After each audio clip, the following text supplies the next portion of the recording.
Hi there. Today's book will be Karate, The Art of Empty Hand Fighting by Hidetaka Nishiyama with the translation by Richard Brown. Now this was probably the first book on the subject that I ever read. There was a bookshop in Lime Street, a small bookshop, and they had I do remember they had the manual of Karate by E.J. Harrison, and I may have picked that up and flipped through it.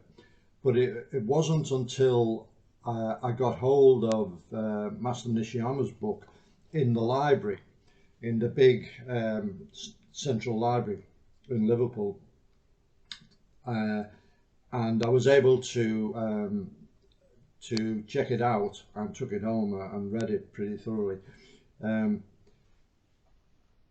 Funny enough, all those books were then restricted. They were kept behind the desk, and you had to ask for them. And I don't think you could check them out. And the reason for this was they were being stolen. They're quite expensive books, and you know, the culprit who stole these karate books is a little bit of a mystery.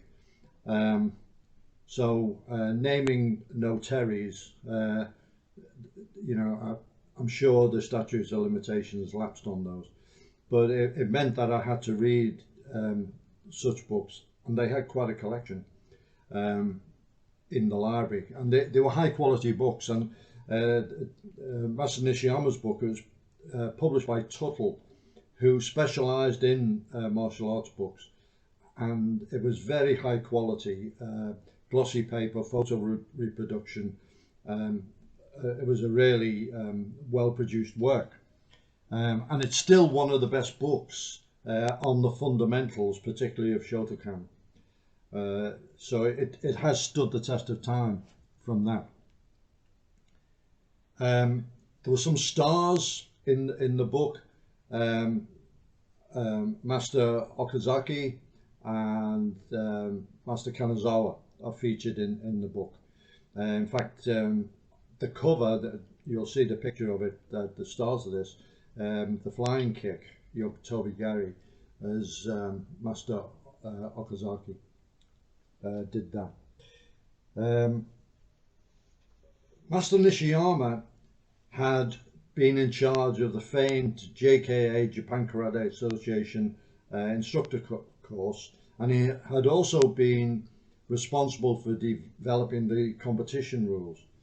So he was very prominent, and he was involved when the JKA surged instructors internationally, and he was sent to Los Angeles, where he established a whole network of dojo there. Master Okazaki went to Philadelphia. Master Kanazawa went originally to Hawaii and then to the UK. So these were the instructors who spread Shotokan, JKA Shotokan, throughout the world, and they made a big impression. I met Masters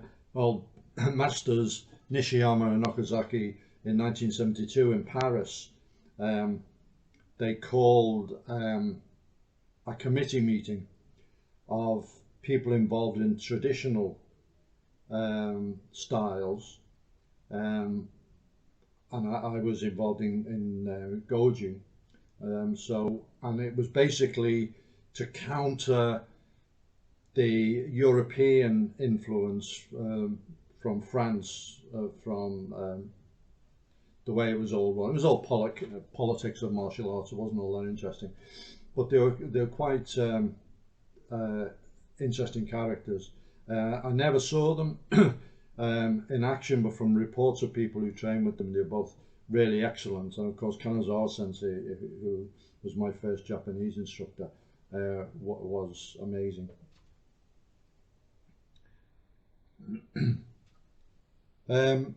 Apart from the techniques, which are broken down very, very thoroughly, there are sections. The introduction gives you a lot of the concepts, things like the mental concept, Mizuno Kokoro explained, you know, mind like water. And also he talks about combined physical and psychological factors such as kime, or focus, which I think was the first time I ever came across that term, and it's a very big thing in Japanese karate, the idea of focusing a strike into the target. So the book is still available. Excuse me, it's available in paperback as well as hardback. I think most people would refer to it for purely historical reasons at the moment, because if you want to learn without, well, to supplement your training, because you can't learn this stuff from a book or without hands-on training. But if you want to supplement your hands-on training, obviously DVDs are a better option now. But the book really is a very, very well produced, very nice volume. And as I say, it was my introduction to karate, and that's one of the reasons why I'm very, very fond of it.